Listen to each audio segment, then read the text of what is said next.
Today, we're going to talk about best practices in preparing for go live, the transition from trial to production. As you've gone through a lot of these videos, you've probably seen a lot of the setup already, walking through the configuration of the admin setup, how to navigate through your tickets, problems, changes, the different modules, setting up assets, and getting everything installed and prepared. Now it's just a quick check and review of everything that you've set up to make sure that you're ready to go live and invite the whole company to start leveraging the service portal or the service desk, hopefully through the service portal. A couple of things to check, talking about the service portal, but the first thing I would say is make sure all the avenues that you want people to be able to submit tickets through are ready and available. So if you want users to be able to send in emails to create tickets, in the setup, make sure you've gone through your email settings, that you have the Dropbox that you want to forward those tickets to, that you've set up your custom domain so that the system can send emails on your behalf and users don't have to remember a big long new URL or email address. If you want users to be able to submit tickets through the portal, make sure you've got your portal set up. Add your logos, your colors so that it looks familiar. Make sure you've allowed the domains that you want to allow. Make sure that you've got the menu labeled the way that you want. You can check this information too by clicking in the top right, go to portal, and see exactly what you have built. But I would definitely double check, make sure everything looks good, and that if a user does log in for that first time, it's an experience that will be simple and easy for them to hopefully quickly find what they need or quickly put in a ticket or a request for what they may be looking for. Back in setup, if you want to design your portal or double check that design, make any edits, at the very top here, you'll see the Open Designer button, and I can go in, add any buttons, change any widgets, but certainly, again, something I would double check and verify to make sure it looks good, easy to navigate, and something users will hopefully come back to, especially to help promote that self-service and get the information that you guys need on the front end versus just sending an email that says, hey, I need help.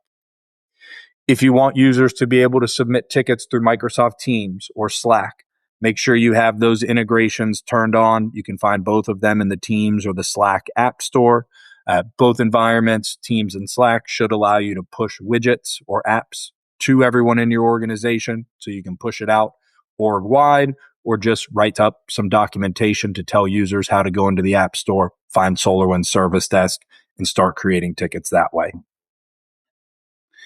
Another thing to check, make sure you've got your categories set up so that users can submit tickets, put them into the right place. Double check your notifications. Make sure you've got all the notifications on that you want to be sent. Make sure you've got all the notifications off that you don't want to be sent to users and or assignees. These can always be adjusted at any time, but especially before you go live, have your notifications set up in a way that's going to give people all the information they need as tickets start flowing in. If you have SLAs or agreements with your end users, make sure you've got your SLAs built out so that you can start reporting on that information for any breaches and keeping track on what's going on and how we're doing from a performance perspective. If you're looking to track assets, make sure you've got the agent pushed out to all those users or have the discovery scanner running. If you'd like to capture feedback, make sure you've got your satisfaction surveys turned on, whether it's the default survey, custom, or external.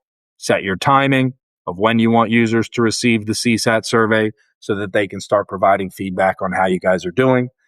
Definitely something I would recommend, at least at the beginning, to get some feedback from your users. Try to understand how they like the environment, whether they're using the portal or using email, and you can always make adjustments and continuously improve everything in here. A few last things to check in the global settings, service desk settings.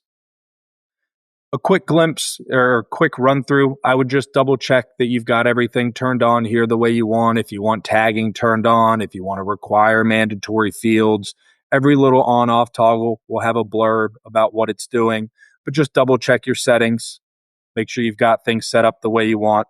And again, these can always be adjusted and reconfigured but it's a good thing to double check before you go live. And then the final thing, you're ready to start letting users know. So one thing I would suggest is write up a nice little email to push out company-wide to let users know, hey, the new portal or new service desk has been launched. In that email, include a link to the portal, the URL that you want them to use, the email address that they should send to, which may hopefully be the same email that they're used to. And then if there is any communication that you want to give them about Teams or Slack, push that out as well in that email. Another helpful tip is if you can push a desktop icon to everybody's computers, throw a desktop icon, have it be a link to the Service Desk portal so that if they're on their desktop and they log in, they'll have a button they can click that will take them right to the portal to start putting in tickets.